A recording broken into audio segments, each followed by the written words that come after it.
All right, we're coming into the game, and I wanted to finish talking a bit about learning and about sort of just the basic proficiencies of learning. And I wanted to kind of, I know it's very general, and we were using AI as an example the whole time, and AI is a specific academic ultimately field. And I wanted to take a moment to try and escape academics entirely, to try and generalize learning to just your life. Like, what do you learn in your life? What do I think the basic categories of learning in life are? And to make a long story short, the answer is everything. You learn everything from the moment you get up to the moment you go to sleep. I really think that the first 4 years of your life are basically just dedicated to learning that, there's a world out there and it exists and you can interact with it in all these crazy basic ways. And because that learning is based so much on movement and body pattern, and where are we going? Speaking of movement, is it something? Come on, I can do it. Okay. Speaking of movement, hopefully I start moving at some point.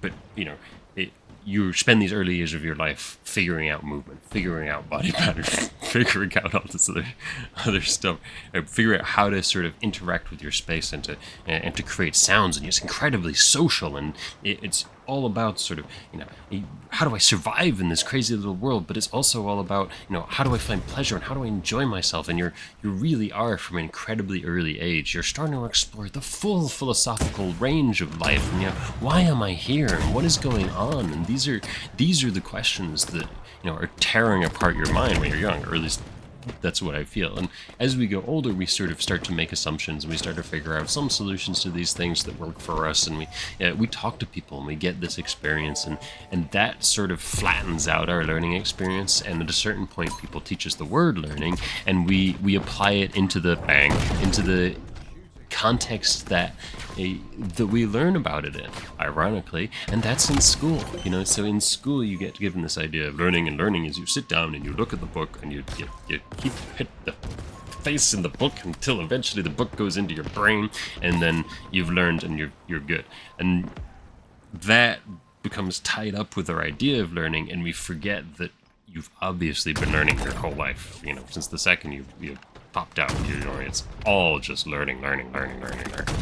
So what then are the basic categories of learning? There's a ton of them. I came up with 8 that I think cover pretty much everything, but also are interesting in their own way. There's a lot of different ways to cover learning. What matters is how interesting those categories are and if they speak to you. So here's the 8 that I think are really useful. Eating.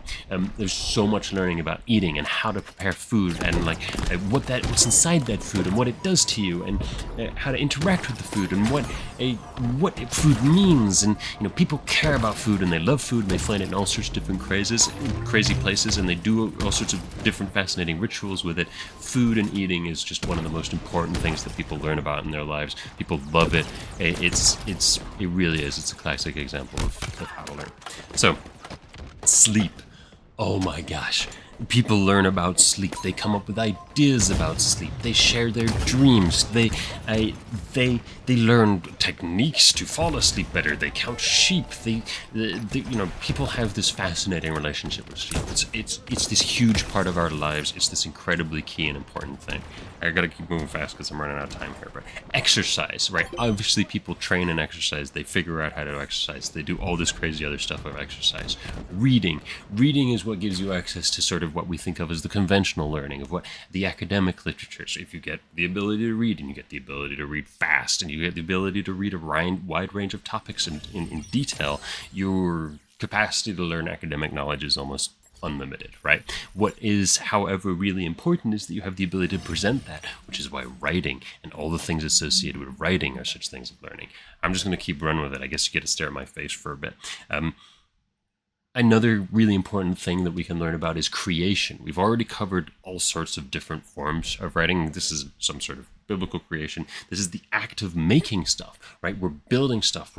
We're putting things out there into the world, whether that be art, whether that be social media, whether that be anything that you can actually produce. And you'll notice there's overlap between these categories, right? I think there's huge overlap between writing and creation, but for me, writing is its own separate deal because writing has this huge interface with reading, and reading is this incredibly important tome of knowledge, at least in my perspective and the way that I engage with things.